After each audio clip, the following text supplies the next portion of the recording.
एक नादान सा लड़का जिसे कुछ गुंडे रोज़ परेशान करते थे, आज उससे पैसे की डिमांड करते हैं। वो बताता है कि उसके पास कोई पैसा नहीं है। वो गुस्से में आकर उसे बहुत पीटते हैं। वो जैसे तैसे उनसे जान छुड़ाकर अपने घर की तरफ बढ़ता है।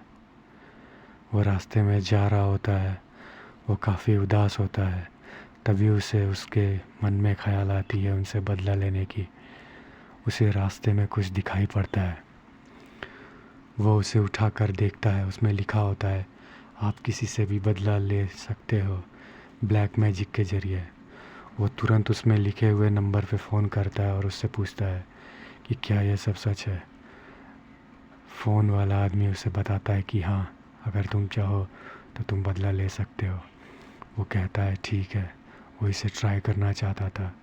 वो तुरंत वहाँ पहुँचता है और उसे कई कंकाल खड़े दिखाई देते हैं, जिसका फिर मुंडी हिलता है और उसके तरफ देखकर वो उस पर अटैक करने लगते हैं। वो ये देखकर घबरा कर नीचे गिर जाता है और कुछ देर बाद जब आँख खोल कर देखता है तो वो वैसे ही खड़े थे।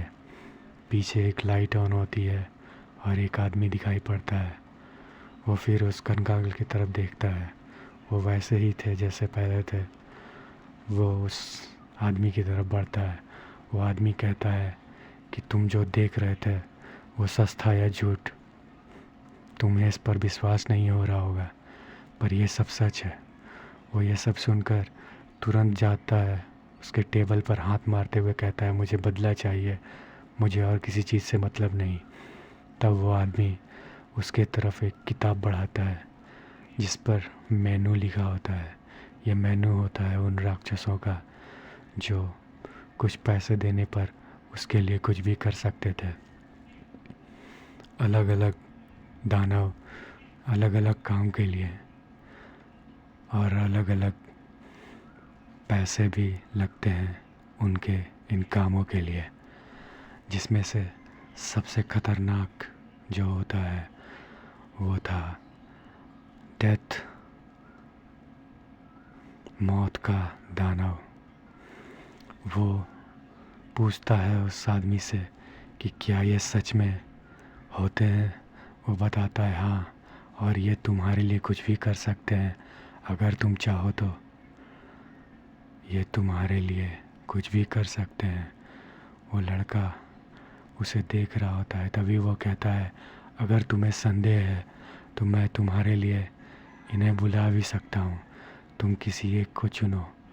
वो एक दानव को चुनता है और वो तुरंत एक मंत्र पढ़ता है जिससे उस रूम में अंधेरा हो जाता है। और वो लड़का देखता है कि उसके सामने एक बड़ा सा दानव जिसने उसे पॉइंट किया था, वो तुरंत उसकी गर्दन पकड़कर उसे ऊपर उठा देता है। उसे सांस लेने में दिक्कत होने लगती है।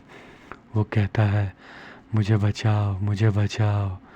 और वो मैजिशियन हंसता हुआ आता है और कहता है चुटकी बजाते हुए कि ये सच है।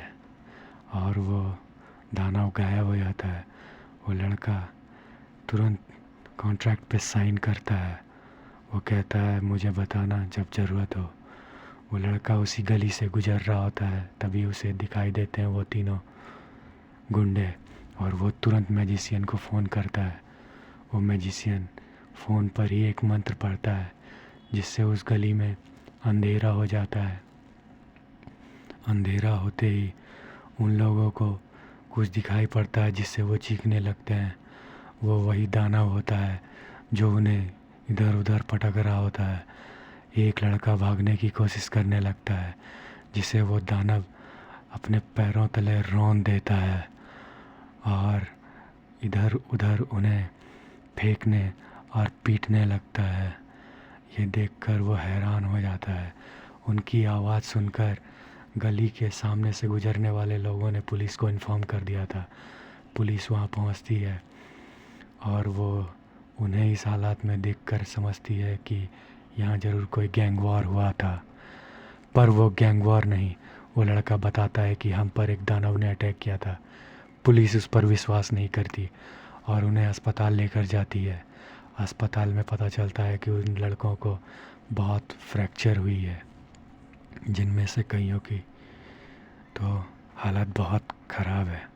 वो बताता है कि वो एक डानर था फिर से, और तभी वो लड़का उसी गली से जब दोबारा अगले दिन अपने घर की ओर जा रहा था, वो रियलाइज़ करता है कि ये काला जादू सच में होता है, और उसे ये और भी अच्छा लगता है कि ये सब उसने करवाया और किसी को पता तक नहीं चला।